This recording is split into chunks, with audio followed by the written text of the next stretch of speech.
MS Swaminathan का जन्म 7 अगस्त 1925 में तमिलनाडु के कुंभकोणम जिले में हुआ था। स्वामीनाथन के पिता एक प्रसिद्ध सर्जन थे। परिवार मध्यम वर्गीय था।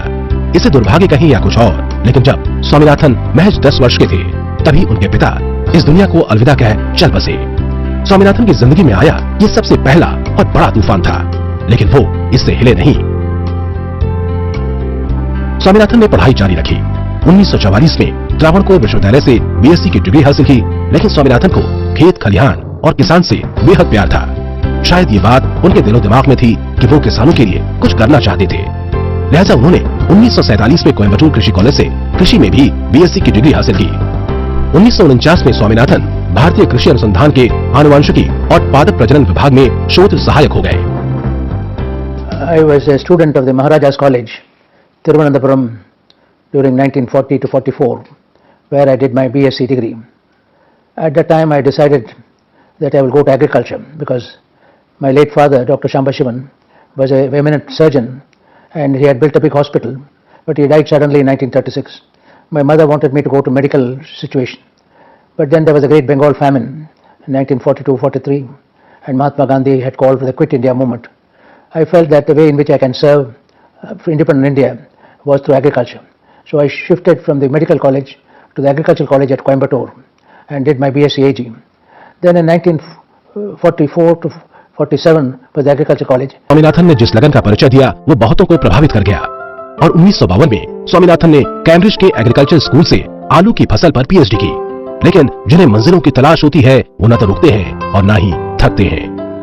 स्वामीनाथन ने नीदरलैंड के विश्वविद्यालय में आनुवंशिकी विभाग के यूनेस्को फेलो के रूप में 1949 से 50 के दौरान काम किया। फिर 1952 से 1953 में उन्होंने अमेरिका के विस्कोसन विश्वविद्यालय के आनुवंशिकी विभाग में शोध सहायक के रूप में काम किया। लेकिन तमाम जगहों पर छोटी छोटी नौकरी करने में उन्हें अपनी मंजिल से भटकाव नजर आने लगा। वो ऐसी नौकरी करना चाहते थे जिसको करते हुए वो अपना पूरा ध्यान शोध पर लगा सके। उस समय आलू पर शोध कार्य करने वालों की आवश्यकता नहीं थी। लिहाजा स्वामीनाथन ने IRRI यानी अंतर्राष्ट्रीय चावल अनुसंधान संस्थान में चावल की जापानी और भारतीय किस्मों पर शोध शुरू किया। लेकिन 1965 में स्वामीनाथन को पूसा में स्थित भारतीय कृषि अनुसंधान संस्थान में नौकरी मिल गई। यहाँ उन्हें गेहूं पर अनुसंधान की जिम्मेदारी सौंपी गई। साथ ही साथ स्वामीनाथन का शोध चावल पर भी चलता रहा। पूसा के वानस्पतिक विभाग में स्वामीनाथन ने किरणों के विकिरण से प्रयोग शुरू किए और गेहूं की कई किस्में विकसित की। स्वामीनाथन ने उन वैज्ञानिकों को गलत साबित करवाया जो ये कहते थे कि एटमी किरणों के दम पर गेहूं पर शोध कार्य नहीं हो सकता। To the radiation effects on biological systems and so on. You might wonder how an agricultural scientist went into radiation biology. But today, if I am a radiation biologist, it's because he introduced me to radiation biology way back in 60s. 1970 में गुजरात के आणंद स्थित सरदार पटेल विश्वविद्यालय ने उन्हें DSc की उपाधि दी। 1969 में doctor Swaminathan Indian national science academy के सचिव बनाए गए। इसके बाद वो नेशनल साइंस एकेडमी के फेलो मेंबर भी बनाए गए। आपको बता दें कि इससे पहले MS स्वामीनाथन 1963 में हेग में हुई अंतर्राष्ट्रीय कॉन्फ्रेंस के उपाध्यक्ष भी बनाए गए। 1954 से 1972 तक डॉक्टर स्वामीनाथन ने कटक और पूसा के कृषि संस्थानों में अद्भुत काम किया। इस दौरान उन्होंने अनुसंधान भी किया और शिक्षण भी किया। साथ ही साथ प्रशासनिक दायित्व को भी बखूबी निभाया। अपने काम से स्वामीनाथन ने सभी को प्रभावित किया और भारत सरकार ने उन्हें 1972 में भारतीय कृषि अनुसंधान परिषद यानी ICAR का महानिदेशक नियुक्त किया। इसके साथ ही वो भारत सरकार में एग्रीकल्चर सेक्रेटरी भी बनाए गए। बौनी किस्म के गेहूं पर प्रयोग और उत्पादन में जबरदस्त बढ़ोतरी ने हिंदुस्तान में खेती की शक्ल ही बदल कर रख दी और इसका पूरा श्रेय स्वामीनाथन के प्रयासों को गया।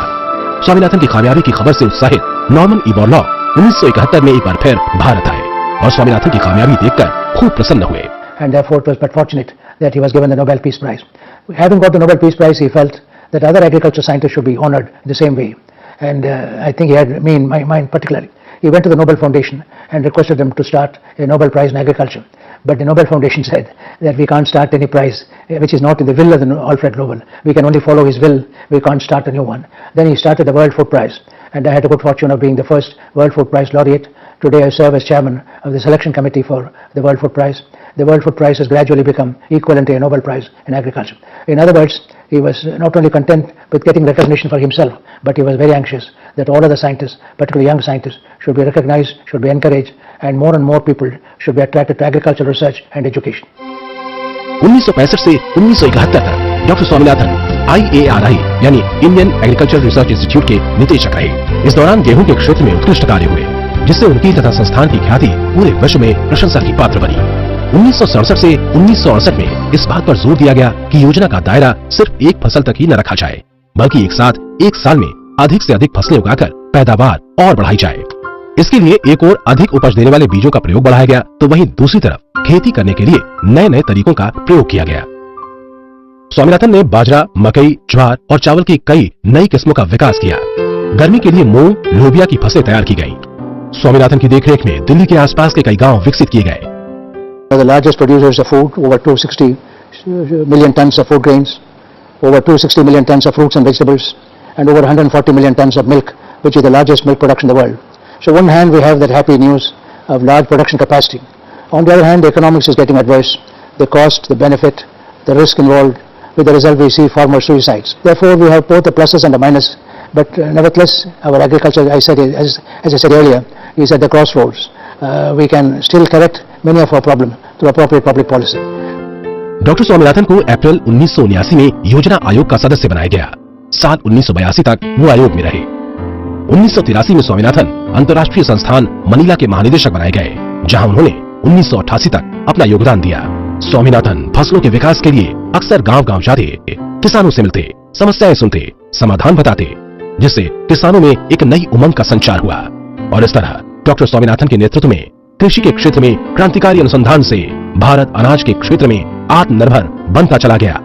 यही स्वामीनाथन की क्रांति थी, जिसे आज हम हिंदुस्तानी हरित क्रांति कहते हैं।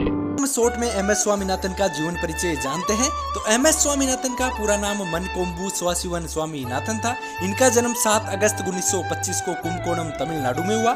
इनकी मृत्यु 28 सितंबर 2023 को 98 वर्ष की उम्र में हुई। इनकी माता का नाम पार्वती था और इनके पिता का नाम डॉक्टर M.K. सवासिवन था, जो कि एक सर्जन थे। इनकी पत्नी का नाम मीना था। और इनकी बेटियों की बात करें तो इनकी 3 बेटियां थी, डॉक्टर सौम्या, मथुरा और नित्या। शिक्षा की बात करें तो BSc केरला विश्वविद्यालय से हुई। जेनेटिक्स में एसोसिएटिस भारतीय कृषि अनुसंधान परिषद से हुआ। PhD कैम्ब्रिज विश्वविद्यालय से हुई। व्यवसाय की बात करें तो कृषि वैज्ञानिक थे, पादप आनुवंशिकविद थे। स्वामीनाथन की नियुक्ति राज्यसभा सांसद के रूप में 2007 से 2013 के बीच में रही। इसके अलावा ये ICAR के महानिदेशक रहे 1972 से 1980 के बीच में। इसके अलावा अंतर्राष्ट्रीय चावल अनुसंधान संस्थान के महानिदेशक रहे 1982 से 1988 के बीच में। इनको अवार्ड्स मिले हैं। पद्मश्री 1967 में मिला, रेमन मैग्सेसे 1971 में मिला, पद्म भूषण 1972 में मिला और पद्म विभूषण 1989 में मिला। अलावा 1987 में इनको विश्व का पहला खाद्य पुरस्कार भी दिया गया था। बात करें इनके द्वारा लिखित बुकों की, ये व्हीट रिवोल्यूशन 1993 में लिखी गई थी। Farmers right and plant genetic resources a dialogue 1995 में इनके द्वारा लिखी गई थी।